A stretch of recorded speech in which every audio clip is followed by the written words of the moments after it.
ಬಿಜೆಪಿಯ ಬಿಎಲ್ ಸಂತೋಷ್ ಬಗ್ಗೆ DK Shivakumar soft corner. Mahesh Shetty Timmarodi ಬಂಧನಕ್ಕೆ ಡಿಕೆ ಶಿವಕುಮಾರ್ ಸಮರ್ಥನೆ ಇದೆ. ಬಿಎಲ್ ಸಂತೋಷ್ ಬಗ್ಗೆ ತಿಮ್ಮಾರೋಡಿ ಮಾತಾಡಿದ್ರು. ಒದ್ದು ಒಳಗಡೆ ಹಾಕಿದೀವಿ, ಕಾನೂನು ಪ್ರಕಾರ ಇರಬೇಕು. ಮಹೇಶ್ ಶೆಟ್ಟಿ ತಿಮ್ಮಾರೋಡಿ ಬಳಿ ಏನ್ ದಾಖಲೆ ಇದೆ?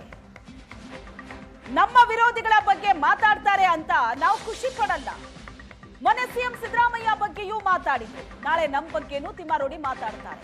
ತಿಮ್ಮಾರೋಡಿ ಬಳಿ ದಾಖಲೆ ಇದ್ರೆ ಮಾತಾಡ್ಲಿ ಅಂತ ಡಿಕೆ ಶಿವಕುಮಾರ್ ಕೌಂಟರ್ ಕೊಟ್ಟಿದ್ದಾರೆ. ಬಿಜೆಪಿ ಮಾಡ್ತಾ ಇರೋದು ರಾಜಕಾರಣ. ನಮ್ಮ ಸರ್ಕಾರ ಮೋಹಂತಿ ಮತ್ತು ಅವರ ತಂಡ ಭಾಳ ಕ್ಲೀನಾಗಿ ಅವ್ರ ಕೆಲಸ ಅವ್ರು ಮಾಡ್ತಾ ಇದ್ದಾರೆ. ಈಗ RSS ನಮ್ಮ ಇವರು national general secretary BL Santosh ಅವ್ರ ಬಗ್ಗೆ ಅವೇಳ್ಕರ್ ಮಾತಾಡಿದರು. ನಾವು ತೀರ್ಮಾನ ಮಾಡಿದ್ದೀವಿ, ಒದ್ದು ಒಳಿಕೆ ಹಾಕಬೇಕು, ಕಾನೂನು ಪ್ರಕಾರ ಕೈಗೊಳ್ಬೇಕು. ಆ ಥರ ಎಲ್ಲ ಹಂಗೆಲ್ಲ ಮಾತಾಡಬಾರ್ದು. ಯಾರೇ ಆಗಲಿ ಲೀಡ್ರು ಏನು ದಾಖಲೆ ಇದೆ ಅವನ ಹತ್ರ? ಅವರು ಪೊಲಿಟಿಕಲಿ ವಿ ಹ್ಯಾವ್ 100 ಡಿಫ್ರೆನ್ಸಸ್. ಹಂಗಂತ ಒಬ್ಬನ್ನ ನಮ್ಮ ವಿರೋಧಿಗಳನ್ನ ಅವ್ನು ಯಾರೋ ಆ ಥರ ಮಾತಾಡ್ತಾನೆ ಅಂತ ನಾವು ಖುಷಿ ಪಡೋದಲ್ಲ. ಇವತ್ತು ಅವ್ನು ಮಾತಾಡ್ತಾಳೆ, ನಾನು ನಮ್ಮ ಮಾತಾಡ್ತೇನೆ. ಹಿಂದೆ ಚೀಫ್ ಮಿನಿಸ್ಟರ್ ಮಾತಾಡಿದ, ನಮಗೂ ಮಾತಾಡಿದ. We will not allow this.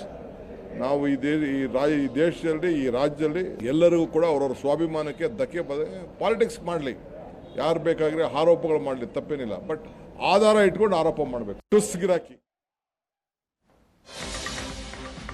ಧರ್ಮಸ್ಥಳದ ಅಪಪ್ರಚಾರಕ್ಕೆ ಗೋಪಾಲಕೃಷ್ಣ ಆಕ್ರೋಶ ವ್ಯಕ್ತಪಡಿಸಿದ್ದಾರೆ. ಕಾಂಗ್ರೆಸ್ಸಿನ ಶಾಸಕರಿಂದಲೇ ಧರ್ಮಸ್ಥಳ ಪರ ಬ್ಯಾಟಿಂಗ್ ನಡೆದಿದೆ.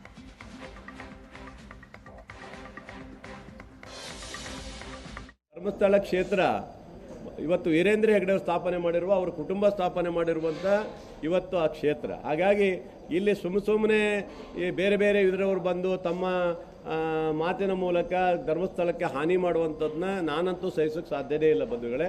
ಇದು ಆಗೋದಿಲ್ಲ. ಯಾವ ಕಾರಣಕ್ಕೂ ಅವರ ಹುಂಡಿಗೆ ಬಂದಿರುವ ಹಣವನ್ನು ಧರ್ಮಸ್ಥಳ ವೀರೇಂದ್ರ ಹೆಗ್ಡೆ ಅವರ ಸಂಸ್ಥೆಗೆ,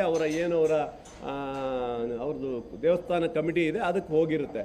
ಹಾಗಾದರೆ ಈ ನಾಡಿನಲ್ಲಿರುವಂಥ ಭಾಳಷ್ಟು ದೇವಸ್ಥಾನಗಳಿದೆ, ಹುಂಡಿ ಹಣವನ್ನು ಇವ್ರು ಯಾರು ಕೇಳಿದಾರಾ?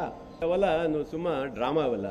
ಸುಮ್ಮನೆ ರಾಜಕೀಯ ಬಿಂಬಿಸೋಕ್ಕೋಸ್ಕರ, ತಮ್ಮ ಒಂದು ರಾಜಕೀಯ ಚಟುವಟಿಕೆಗೋಸ್ಕರ ಇವೆಲ್ಲವನ್ನು ಮಾಡುವಂಥ ಕೆಲಸ BJP ಮಾಡ್ತಾರೆ.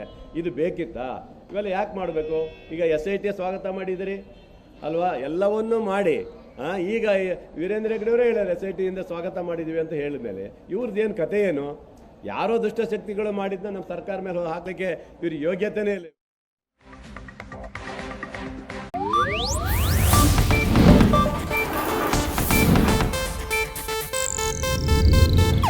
ಇದು ಏಷ್ಯಾನೆಟ್ ನ್ಯೂಸ್ ನೆಟ್ವರ್ಕ್ ಪ್ರಸ್ತುತಿ.